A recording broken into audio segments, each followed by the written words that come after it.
Welcome to the Parsha Themes Share, which is on Succos and the Parsha of the week, וזאת, הברכה. So in Theme 1 we talk about the false sense of security. For millennia, human survival depended on agriculture. The harvest season, coinciding with Sukkot, brought a tangible sense of abundance. Imagine the satisfaction and comfort of a farmer gathering in mountains of wheat and bushels of fruits and vegetables. Today we lack such direct connection to Earth's cycles, yet we feel even more protected in our climate-controlled homes with on-demand luxuries. We fortify our houses, pad our bank accounts, and tell ourselves we're prepared for anything. But this comfort carries a hidden danger.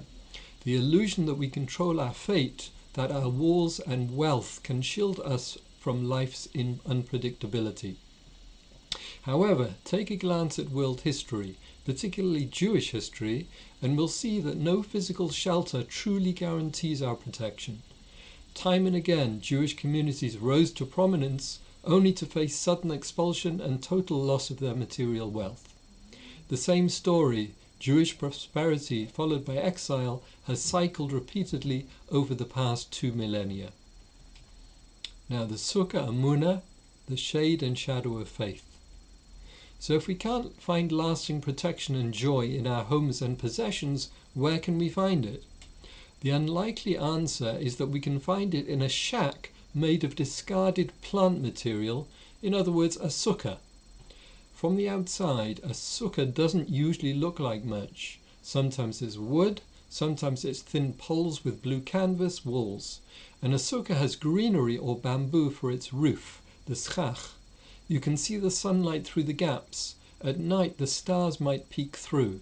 The whole sukkah looks fragile, temporary. We make sure that the wind obviously doesn't blow it away. But step inside and it doesn't feel weak at all. It feels special and significant. It feels like God's presence and protection.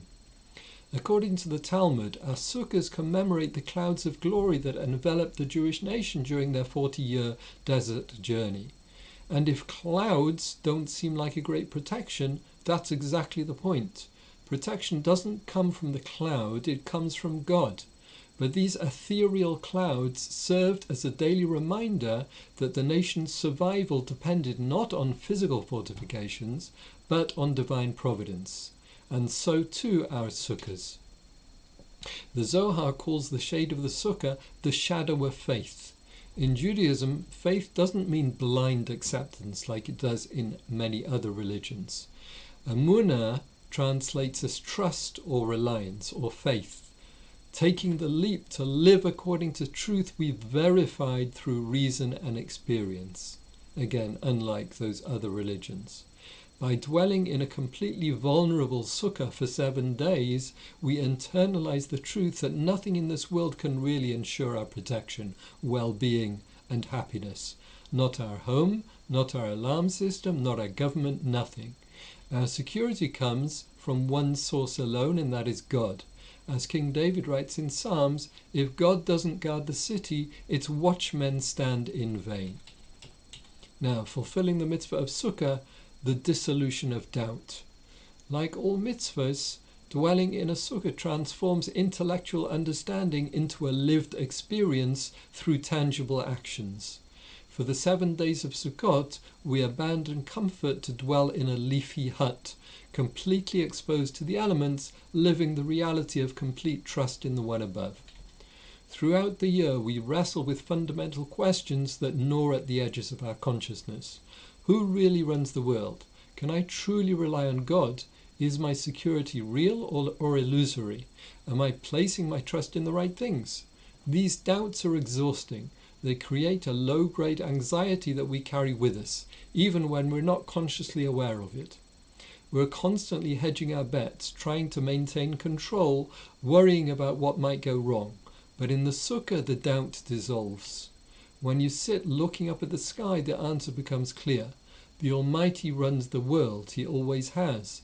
The roof over our heads during the rest of the year, the bank account, the job security, none of it was ever the source of our protection. God was, God is, God will always be, and no one but Him. This isn't naive optimism or wishful thinking. It's clarity. It's seeing reality as it truly is, stripped of our comfortable illusions. Now, living in the Sukkah, the freedom of dependence. So fresh from our Yom Kippur prayers, the holiness, the awe of that day are all still present in our hearts. And there's something deeply liberating about accepting our dependence on God. When we stop pretending that we're the architects of our own security, when we stop exhausting ourselves trying to control every variable, we can finally breathe. This is why the mitzvah is to live in the Sukkah for 7 days, not just visit it, not just eat a meal there, but actually dwell in it.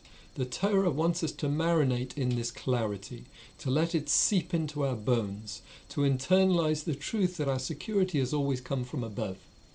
And as that truth settles in, something remarkable happens. We become genuinely relaxed and contented.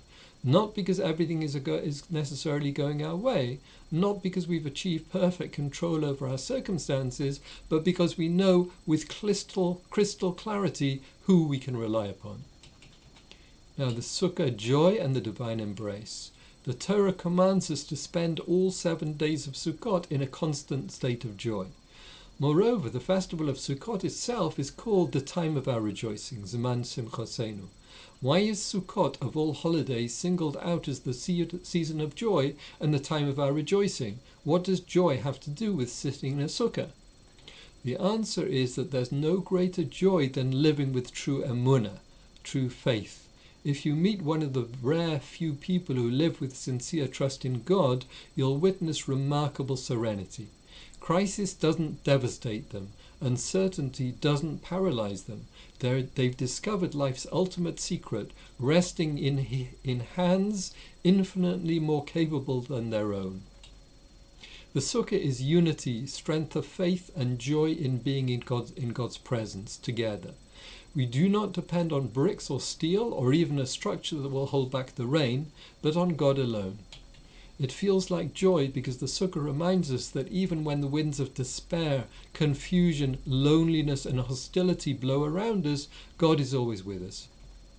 That is why Sukkot is called Zeman Simchosenu, the festival of our joy. When we sit inside, we feel how God takes care of us, protects us and shelters with us, which brings us boundless joy.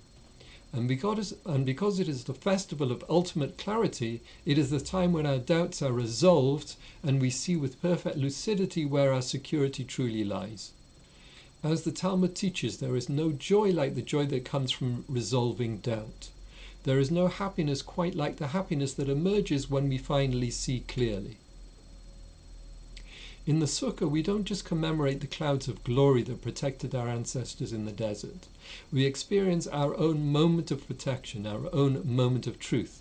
And in that fragile dwelling, paradoxically, we find the strongest foundation for joy.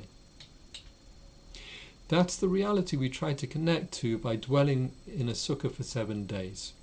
For those 7 days, we live under the shadow of our faith. And to whatever extent we trust in God and feel His loving embrace, we experience a commensurate sense of joy and inner peace. And embrace can be taken quite literally. A kosher sukkah requires at minimum 2 full walls and a handbreadth sized third wall. Take your arm and extend it out, then wrap it as if embracing a friend. What do you see? Upper arm, forearm, hand. That's 2 full sides and 1 handbreadth. That's why the Arizal teaches that a sukkah is literally a hug from God. When we leave our solid homes with their sturdy roofs and protective walls and move into a temporary dwelling covered with schach, the foliage roof through which we can see the stars, we attain a shot of clarity. In our permanent homes, we can fall into the illusion of self-sufficiency. The mortgage is paid, the roof doesn't leak, the thermostat maintains a comfortable 72 degrees. It's natural, almost inevitable, to feel a sense of security that whispers, I've got this, I've built this life, I'm in control. But in the sukkah, those whispers fall silent. Its flimsy walls and sparse roof tell the truth. We are vulnerable, we are dependent. Sukkot is the festival of insecurity. It is the festival of a people who know we will never be entirely safe, surrounded as we are by larger, stronger nations, assaulted as we have been so often for having the courage to be different. We are not the ones ultimately in control, and paradoxically, in that acknowledgement of vulnerability comes an extraordinary sense of peace. By relying on our faith, we can discover the profound serenity that comes from dwelling in the divine embrace. Living in the Sukkah, we discover a joy born from clarity, the peace of knowing where our true security lies, not in brick and stone, but in the sheltering presence of the divine. Now, carrying the clarity forward and real Emunah. The challenge is carrying this clarity beyond the holiday of Sukkot. When we return to our permanent homes, will we remember what we learned in that temporary dwelling? Will we recall that all our structures are, in some sense, temporary, that our true security has always resided in our relationship with the Infinite, with God? This is why we're commanded to rejoice on Sukkot. The joy itself is part of the lesson. When we experience the deep happiness that comes from resolving our existential doubts, when we feel the peace that accompanies clarity about who runs the world, we create a powerful memory. That joy becomes a resource we can draw upon throughout the year. The next time we're gripped by anxiety or uncertainty, we can close our eyes and remember the joy and clarity of the Sukkah, the peace of knowing that we're held, protected, and sustained by the one who truly runs the world. Emunah, in other words, faith, is not certainty, it is the courage to live with uncertainty. It's the ability to rejoice in the midst of instability and change, traveling through the wilderness of time towards an unknown destination without fear, because we walk towards God and He towards us. That is what the nation of Israel experienced in the wilderness. They were traveling through the wilderness of time toward an unknown destination without fear. Now, fulfilling our national mission. After Moshe concluded his farewell address, God instructed him to ascend Mount Nebo. God showed Moshe prophetically the future of the Jewish people. The Torah then concludes with Moshe's death, informing us that no other prophet would ever arise equaling his level of prophecy. V'yareu Hashem es kol ha'aretz, and God showed Moshe all that would befall the land of Israel. The vision of the Jewish people's future that God granted Moshe, up to and including the vision of the final messianic redemption, is a fitting conclusion to the Torah. The Torah was given to humanity in order to enable us to make the world into God's home. This goal will ultimately be achieved only upon the advent of the final redemption. We are taught that a spark of Moshe's soul is present in the leaders of every generation, as well as in each of us as individuals. Thus, Moshe's blessings, which provide us with the means, the impetus, and the vision to fulfill our divine mission and our destiny, bringing the world to its fullest completion, are channeled through the spiritual leaders of our generation and then through our own selves, as we look to the Torah as our guide to living life to its fullest, to connecting ourselves with God, and to transforming our lives and our world into God's true home. Now, וזאת הברכה, Moshe's death and Moshe's life. And so Moshe dies alone on a mountain with God as he had been all those years ago, when, as a shepherd in Midian, he caught sight of a bush in flames and heard the call that changed his life and the moral horizons of the world. It is a scene affecting in its simplicity. There are no crowds, there is no weeping. The sense of closeness yet distance is almost overwhelming. He sees the land from afar, but has known for some time that he will never reach it. Neither his wife nor his children are there to say goodbye.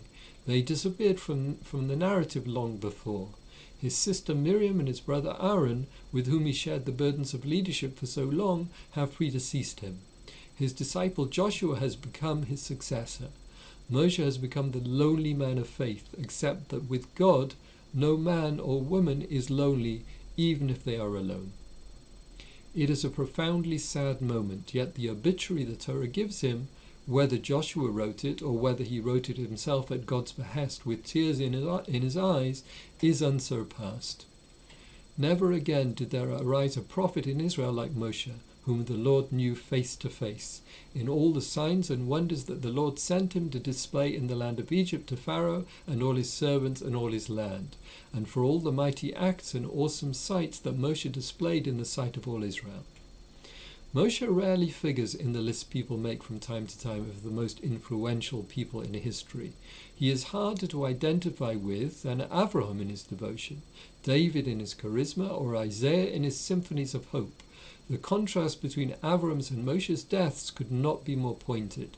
Of Avram, the Torah says, "Then Avram breathed his last and died at a good old age, an old man and full of years, and he was gathered to his people." Avram's death was serene. Though he had been through many trials, he had lived to see the first fulfillment of the promises God had given him. He had a child, and he had acquired at least the first plot of land in Israel. In the long journey of his descendants, he had taken the first step. There is a sense of closure. By contrast, Moshe's old age is anything but serene. In the last month of his life, he challenged the people with undiminished vigor and unvarnished candor. At the very moment that they were getting ready to cross the Jordan and enter the land, Moshe warned them of the challenges ahead. The greatest trial, he said, would not be poverty but affluence, not slavery but freedom, not homelessness in the desert but the comfort of home. There is as much passion in his words in his 120th year as at any earlier stage of his life. This is not a man ready to retire. Until the very end, he continued to challenge both the people and God. What do we learn from the death of Moshe? For each of us, even for the greatest, there is a Jordan we will not cross, a promised land we will not enter, a destination we will not reach. That is what Rav Tarfon meant when he said, "It is not for you to complete the task, but neither are you free to desist from it." That's in Pirkei Avos.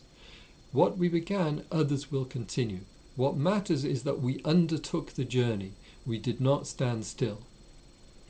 Now, no man knows his burial place.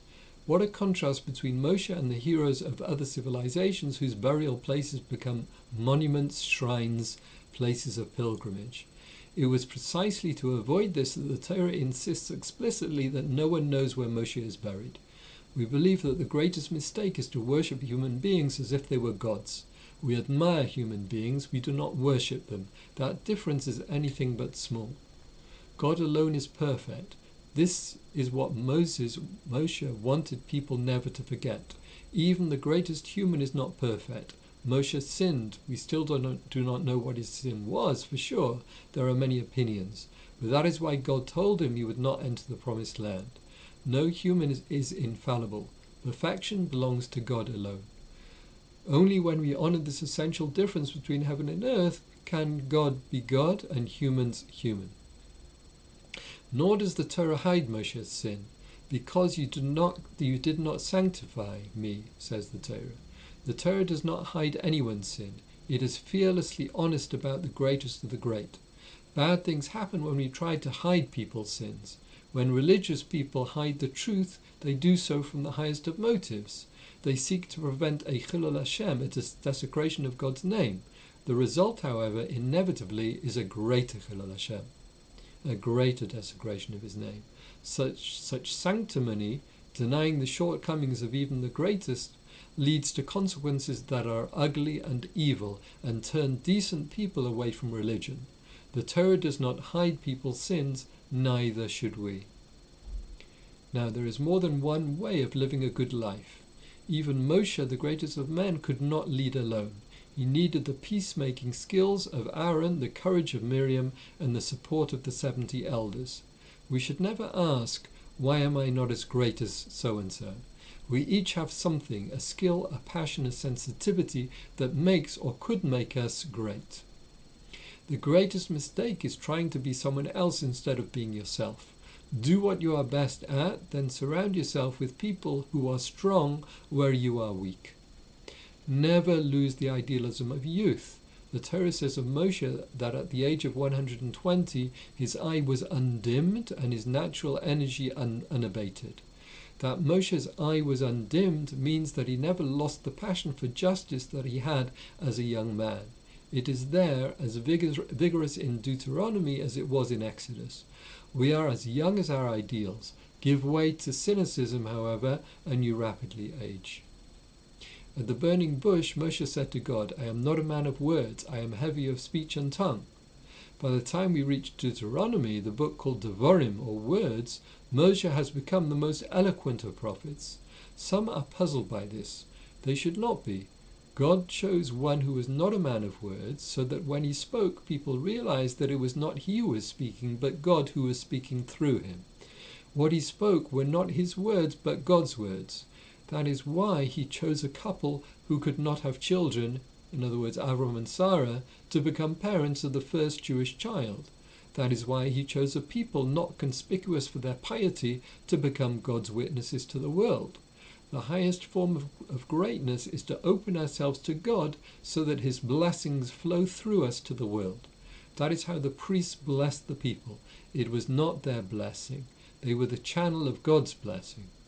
The highest achievement to which we can aspire is to open ourselves to others and to God in love, so that something greater than ourselves flows through us. Moshe defended the people. Did he like them? Did he admire them? Was he liked by them? The Torah leaves us in no doubt as to the answers to those questions. Yet he defended them with all the passion and power at his disposal, even when they had sinned, even when they were ungrateful to God, even when they made a golden calf. He risked his life to do so. He said to God, and now forgive them, and if not, blot me out of the book you have written. According to the Talmud, God taught Moshe this lesson at the very outset of his career. When Moshe said about the people, they will not believe in me, God said, they are the believers, children of believers, and in the end it will be you who does not believe. The leaders worthy of admiration are those who defend the people, even those whose orthodoxy is a different shade from our own. The people worthy of respect are those who give respect. Those who hate will be hated. Those who look down on others will be looked down on. And those who condemn will be condemned. That is a basic principle of Judaism, midah keneged midah, meaning measure for measure. The people who are great are those who help others to become great. Moshe taught the Jewish people how to become great. The greatest tribute the Torah gives Moshe is to call him Eved Hashem, the servant of God. That is why Rambam writes that we can all be as great as Moshe, because we can all serve God. We are as great as the causes we serve, and when we serve with true humility, a force greater than ourselves flows through us, bringing the divine presence into the world. And that concludes the shiur for today. Please join us next week, where we will experience the recommencement of the reading of the Torah right from the beginning, from Parshas Bereshis, Genesis. Thank you, and Chag Sameach.